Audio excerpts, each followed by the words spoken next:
Et donc de retour sur les ondes et on va parler théâtre je crois sur Radio Mojo et j'ai deux amis avec moi pour en parler. Hello. Hello. Salut Valentin. Salut. Valentin. Alors je vous laisse peut-être pour les auditeurs vous présenter chacun votre tour et rapidement vous parler un peu de vos pratiques. Ok, bah, moi c'est Werther Gasperini et avec Louise Mendes. Vas-y, Louise Mendes. Alors, j'ai une formation a priori de sculptrice avec des pratiques donc, qui vont plutôt, en général, un travail de la matière.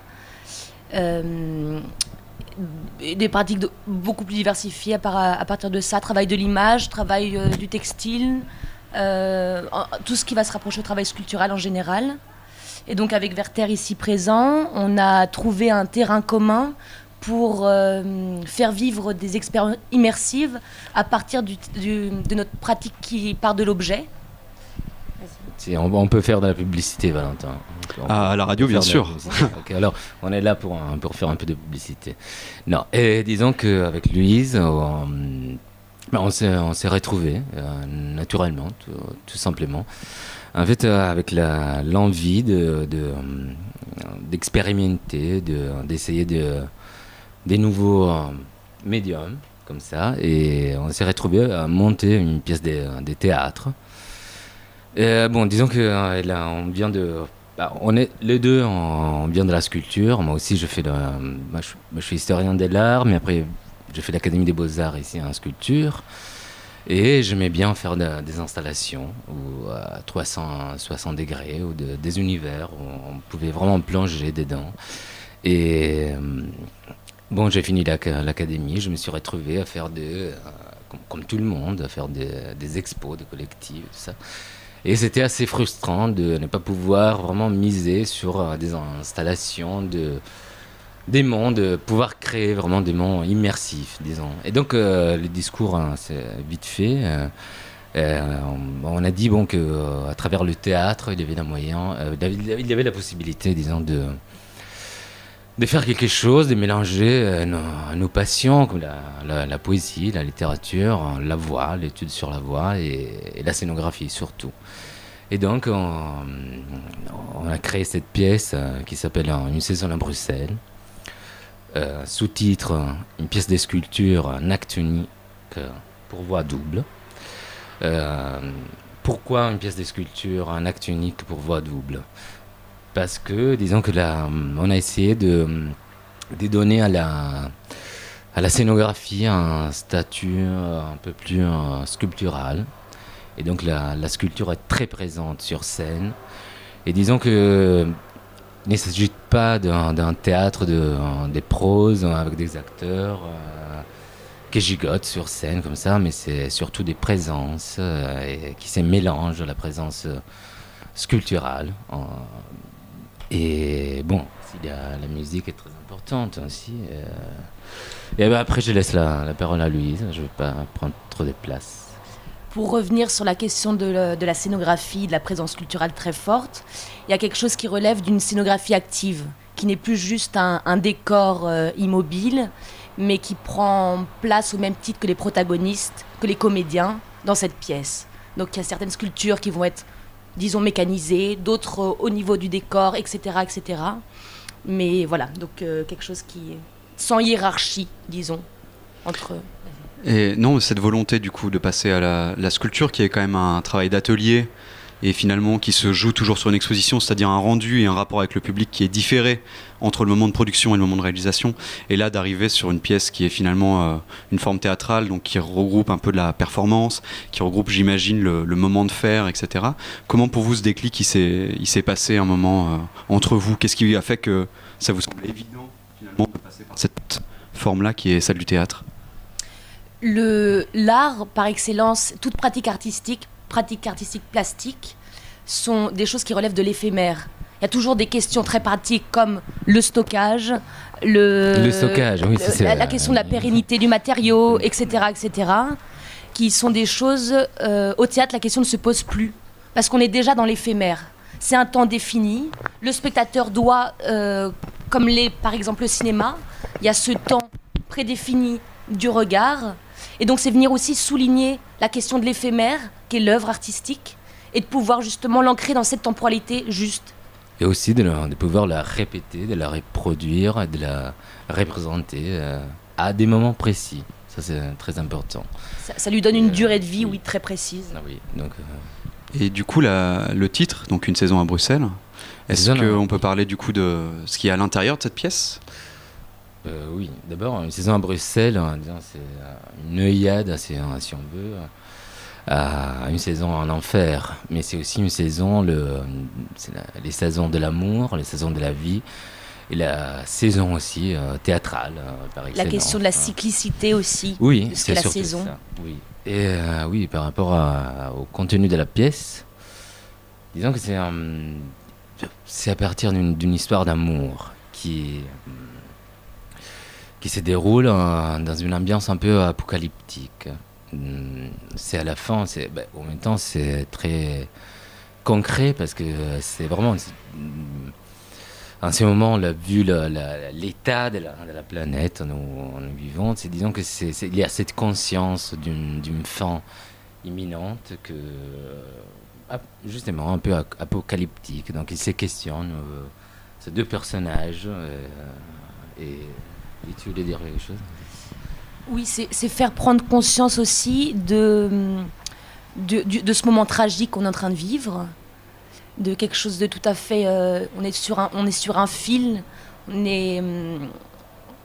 on vit un moment très précaire en fait par rapport à ce qu'est la vie même. Si, et l'amour aussi. Et c'est parler de cette urgence. Les deux protagonistes, c'est cet homme et cette femme, se questionnent sur l'urgence de faire, l'urgence de dire, l'urgence de vivre avant qu'il soit trop tard, avant qu'on ne puisse plus. Et comment on fait justement quand ce temps est compté. Oui. Du coup, la matière, on va dire verbale, prend aussi de la place par rapport à la matière sculpturale. Alors, comment se joue ce rapport-là entre les corps, j'imagine, et la parole, et votre scénographie Comment tout ça va se mettre en place ? Par exemple, il y a deux personnages, un homme et une femme. Mais cette femme, qui est en même temps très présente sur scène, en même temps est cachée, parce qu'elle est une femme en sculpture. Disons, on ne voit jamais son visage. Elle est présente, les mouvements sont des mouvements presque mécaniques, si on veut. Et elle a une voix qui sort du ventre de la terre, et il se questionne dans cette impossibilité, parce que c'est dans cet onirisme très présent. Et pour répondre à ta question, si on... Comment dire, par rapport à la question de la voix, vraiment le statut de la voix à part entière dans ce spectacle.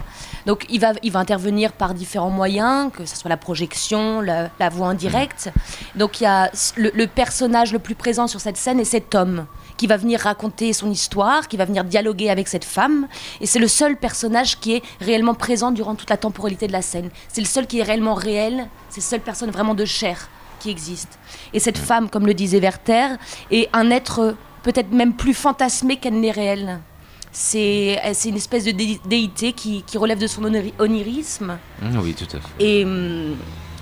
Et donc, on entend toujours, il y a cette voix qui est omniprésente, cette voix de cette femme, mais qu'on ne voit jamais réellement. Donc, non, mais là, par exemple, il y a une scène où il y a une femme sous l'océan, dans une cloche, une énorme cloche, et moi je parle, on dialogue, c'est un dialogue impossible, parce que c'est comme une espèce des femmes sirènes, non, qui me répond, mais me répond autre chose, non. Et c'est un dialogue qui se forme, se construit sur des impossibilités, disons.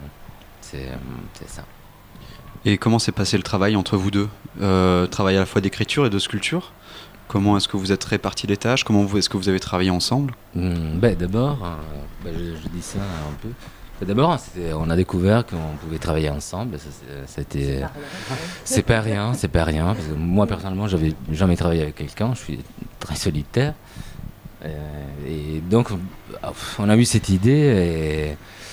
Et oui, on s'est partagé les tâches. C'est un travail d'écriture, parce qu'on écrit les textes. Et chacun de son côté travaillait. Et après, on s'est retrouvés, on lisait, on corrigeait.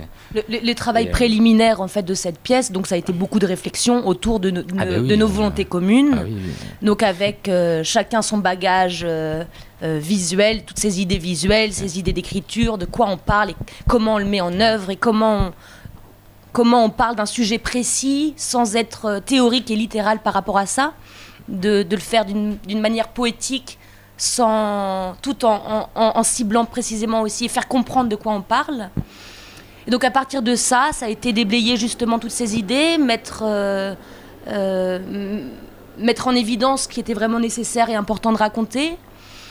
Et après, au fur et à mesure, on a chacun écrit des pans de cette pièce qui se sont articulés ensemble. On est revenu intervenir dessus pendant des mois et des mois et des mois pour que tout prenne une forme logique. Ah oui, c'était un travail de montage, démontage, de construction, de déconstruction constant. Et, oui, c'est faire et défaire perpétuellement. Ouais. Heureusement, là, on commence on est dans le faire. Heureusement, on a un peu on a la même esthétique, donc par rapport à la scénographie, on a trouvé, disons, on pense d'avoir trouvé, disons, des solutions qui allaient très bien en nous deux.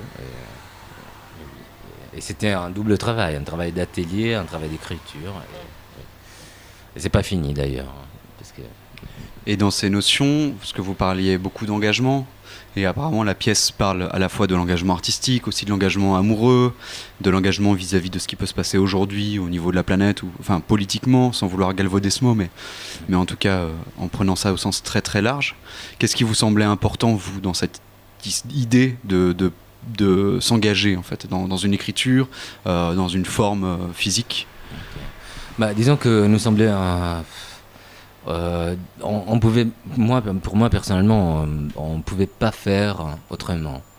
Dans le sens que c'était une urgence, une nécessité, dans le sens que c'est vrai qu'il y a un destin commun à tous les êtres humains sur cette terre, mais vraiment, comment dire, on pouvait vraiment faire autre chose que ça. Mais ce qui est important de dire aussi, je crois, c'est que cette pièce, au-delà de son contenu, relève de notre manifeste artistique. Oui. C'est voilà ce qu'on veut faire. C'est une présentation, c'est une note d'intention, c'est une présentation des personnages présents dans cette scène, mais qui sont avant tout les créateurs et ce qu'on est et ce qu'on veut faire avec ça. Et donc, à travers ça, venir souligner les sujets qui nous importent, sans rentrer dans un débat politique. C'est quelque chose dans lequel on ne veut pas être catégorique sur ces sujets-là. Mais voilà, loin de nous. Venir offrir ce qui nous touche le plus par rapport à tout ça. Et du coup, ce travail-là, est-ce que vous allez... le fait de travailler ensemble comme ça, est-ce que c'est quelque chose que vous allez reproduire par la suite? Vous y avez déjà pensé ou c'est un one-shot pour l'instant? Non, disons que c'est la première. Louise a bien dit. C'est un peu notre manifesto, notre note d'intention. On a trouvé, on pense que oui, au théâtre, dans cette forme, on est à la recherche d'une forme expressive. Oui, c'est une présentation qui donnera suite à d'autres projets. À suivre. Voilà, c'est à suivre, tout ça. À suivre. Oui. Et pour les auditeurs, les spectateurs qui voudraient voir cette pièce, comment ça va se dérouler? Alors, oui, soyons pratiques. Alors, d'abord, on avait présenté ces projets au Centre culturel de la Tour à Plomb, où la pièce sera représentée les week-ends du 6, 7, 8 juillet 2019, oui. Et on sera en résidence là-bas pendant 2 semaines pour monter le spectacle. Et bon, venez. Oui, carrément, venez. On vous attend. Et est-ce que vous avez d'autres dates après ça, ou pour l'instant c'est un one-shot à la Tour à Plomb après votre résidence? Oui, voilà, pour l'instant c'est les dates qui sont prévues. Oui. Et après, en fonction des retours qu'on pourra avoir, et on verra comment on va pouvoir continuer à présenter ce travail. Oui, l'idée c'est justement de le présenter à des festivals de théâtre, à des théâtres, comme ça et voyager avec ça. Ouais. Disons que c'est aussi par rapport à la question que tu m'avais posée tout à l'heure, la sculpture. Moi, j'avais vraiment vécu, lui, avait bien dit, les problèmes du stockage. Non, la sculpture en tant que quelque chose de très lourd. Après, si tu arrives à vendre tes pièces à la fin de ton expo, bien, mais sinon, il faut les stocker. Et je vois. Et donc, la scénographie nous a permis une légèreté vraiment, une légèreté à tout niveau, au sens large. Et ça nous a permis aussi de ne pas rester figé dans une seule pièce, dans un seul truc, dans une seule chose, et vraiment de pouvoir passer à autre chose assez vite. Donc, c'est ça, oui. Et ce qui est intéressant aussi dans la forme du théâtre, c'est que c'est un moyen qui permet aussi de sortir de l'élitisme artistique. Un lieu d'exposition est déjà un milieu pour des personnes averties de l'art, et l'esthétique aussi véhiculée par les boulots plastiques sont des choses aussi avec un regard. Il y a un regard déjà qui doit être presque prédéfini en fait pour pouvoir lire ça. Et le théâtre, c'est aussi une forme qui peut permettre de déconstruire ça et de venir appeler un public beaucoup plus large qu'est le milieu de la galerie, par exemple. Oui. C'est ça que je disais. C'était très frustrant de se limiter à ça. Et par exemple, la pièce, elle n'est pas très, très longue. Hein. C'est 1h15 plus ou moins. Mais il y a 8 changements de scène. Ça veut dire 8 scénographies. Ce sont des tableaux. Ce sont des tableaux, oui, on dit tableaux au théâtre d'ailleurs. Et c'est des installations. C'est ça. Donc nous avons eu la possibilité de faire 8 installations à 1h15. Et ça, c'est énorme. C'est très enthousiasmant, ça nous va très bien, quoi.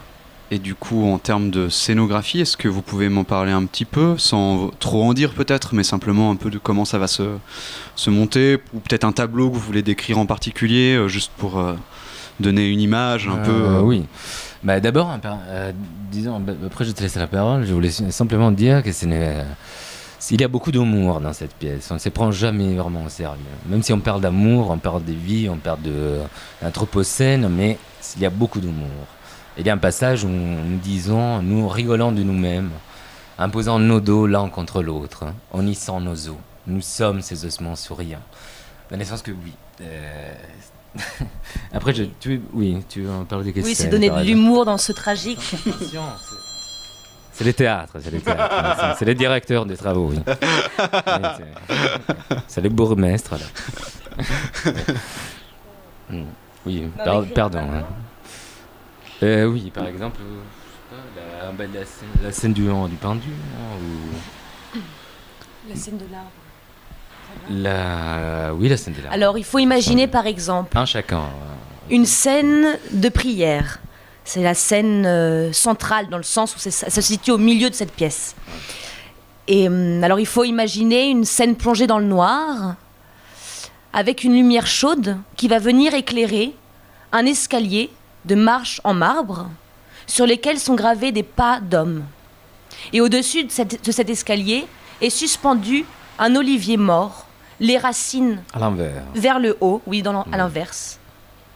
Et durant cette scène, l'homme et cette femme sculpturale, cette femme à moitié de chair, à moitié emplâtrée, vont venir réciter, chacun à leur tour, leurs prières, leurs vœux. Leurs prières, leurs vœux. Voilà, l'idée pour un tableau. Ok, super. Tu voulais en décrire un autre, Werther?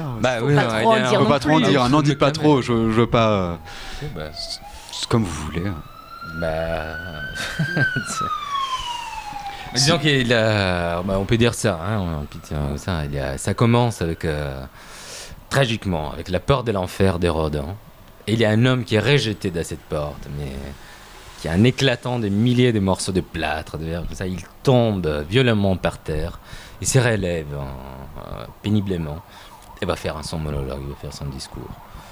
Et après, il y a des hommes pendus tête à l'envers dans des ciels étoilés, qui retrouvent des femmes qui descendent par des étoiles avec des cordes. Il faut dire aussi que lui, il fait du cirque acrobatique, donc oui, c'est pas pas de la danse, mais il y a une présence corporelle assez forte. Donc. Et basta. Et du coup, donc cette pièce va se jouer en juillet, c'est ça? Oui. 6, 7, 8 6, 7, 8 juillet, la Tour à Plomb. Ah, Tour à Plomb. 02, 4, Bah ouais, on mettra un peu toutes les infos sous le podcast ouais, dès qu'il sortira, j'espère le plus vite possible. Et pour parler un peu de vous séparément cette fois-ci, est-ce que vous avez un peu des actualités chacun, parce que vous avez chacun aussi votre carrière artistique personnelle, et du coup je sais pas si vous avez quelques endroits où on peut venir voir aussi votre travail peut-être d'artiste. Pour l'instant, moi je suis encore étudiante à l'Académie des Beaux-Arts, donc là le plus gros travail qui se joue bientôt, c'est cette pièce de théâtre.